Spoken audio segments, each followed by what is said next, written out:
నవ్యాంధ్రను కాలుష్యరహిత రాష్ట్రంగా తీర్చిదిద్దేందుకు ఏపీ సర్కార్ చర్యలు చేపడుతోంది. అందులో భాగంగానే విజయవాడ నగరపాలక సంస్థలో చెత్త సేకరణకు ఎలక్ట్రికల్ ఆటోలను ఎంపిక చేశారు. తొలి విడత ఆటోలను సీఎం చంద్రబాబు జెండా ఊపి ప్రారంభించారు. ఈ కార్యక్రమంలో Vijayawada municipal commissioner MP JC Divakar Reddy తదితరులు పాల్గొన్నారు. ఈ ఆటోలు 4 గంటలు ఛార్జింగ్ పెడితే 60 కిలోమీటర్ల మైలేజ్ ఇస్తాయని విజయవాడ మున్సిపల్ కమిషనర్ నివాస్ తెలిపారు. ఏపీలో మొట్టమొదటిసారిగా ఎలక్ట్రికల్ ఆటోలను ప్రవేశపెడుతున్నామన్న ఆయన ఆటోలకు జియో ట్రాకింగ్ అమర్చినట్లు తెలిపారు. విజయవాడలోని కమాండ్ కంట్రోల్ ద్వారా ఆటో ఏ ప్రాంతంలో ఉందో అందులో ఎవరు ఉన్నారో తెలుసుకోవచ్చని చెప్పారు. విజయవాడ నగరపాలక సంస్థ దాన్ని వాడుకోవడానికి మనం ఒక 10 ఎలక్ట్రిక్ ఆటోస్ మొదలు పెట్టడం జరిగింది. సో దీన్ని ప్రతి ఒక్కటికి ఖర్చు 1,80,000 రూపాయలు అవుతుంది. ఇది మొట్టమొదటిసారిగా ఇటువంటి వెహికల్స్ మనం ఇక్కడ ప్రయోగం చేస్తూ ఉన్నాం.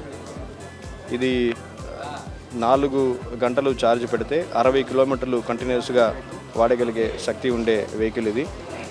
అలాగే ఈ వెహికల్లో హైడ్రాలిక్ సిస్టమ్ కూడా ఉంది. అలాగే వెహికల్ ట్రాకింగ్ సిస్టమ్ కూడా మన కమాండ్ అండ్ కంట్రోల్ సెంటర్లో లింకప్ చేసుకుంటూ వెహికల్ ఎక్కడ ఉంది, దానికి ఎంత ఛార్జ్ ఉంది, అది అన్నిది కూడా మనం అన్నీ కూడా కంప్యూటర్లో ఆన్లైన్లో వచ్చేటట్టు దానికి ప్రొవిజన్ కూడా ఉంది. ఇటువంటి వెహికల్స్ మనం ప్రతి వాడికి వాడేసి అట్లా పర్యావరణాన్ని మనం కాపాడుకోవాలని చెప్పి ఒక నిర్ణయం తీసుకుంటూ ఈ చర్యలు తీసుకోవడం జరిగింది. ఈ వెహికల్స్ వల్ల రన్నింగ్ కాస్ట్ మనకి 3 రూపాయల నుంచి 50 పైసాగా మనకి తగ్గింది. కాబట్టి ఈ వెహికల్స్ ఇంకా మంచి ఎత్తున ఇంకా భారీ ఎత్తున ఇది మంచిగా చేయాలని చెప్పి చూస్తా ఉన్నాం.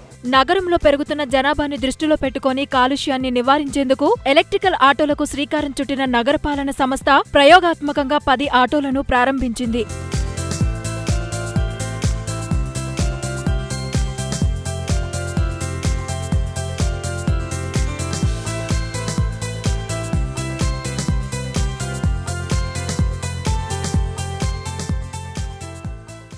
హాయ్ యూట్యూబర్స్, మరిన్ని మంచి వీడియోల కోసం సబ్స్క్రైబ్ చేయండి.